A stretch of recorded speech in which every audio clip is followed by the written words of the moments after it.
Goladara police સ્ટેશનમાં શ્યામસૃષ્ટિનગર પાસેથી એક દિવાકર તિવારી જે ફરિયાદી છે એનું 4 થી 5 માણસોએ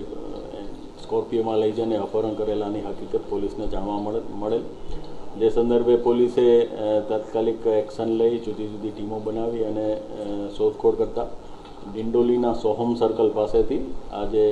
ફરિયાદી છે દિવાકર તિવારી એને છોડાવેલ બાકીના જે માણસો હતા એને પણ અટકાયતમાં લઈ અને પોલીસ સ્ટેશન લાવતા આ દિવાકર તિવારીએ ફરિયાદ આપેલ છે જે સંદર્ભે દિવાકર તિવારી અને એક છે પિયુષ અગ્રવાલ જે બંને પેકેજિંગનું કામ કરતા હતા ટેક્સટાઇલમાં એ બંનેને પૈસાની લેતી દેતીનો મામલો હતો એ સંદર્ભે જે આરોપી નંબર 1 છે પિયુષ અગ્રવાલ એને ફોન કરી અને શ્યામસૃષ્ટિ પાસે ગોળાદરા ખાતે આ જે ફરિયાદી છે એને ફોન કરીને બોલાવે ત્યાં બોલાવતા અન્ય ત્યાં 5 થી 6 માણસો બીજા પણ હાજર હતા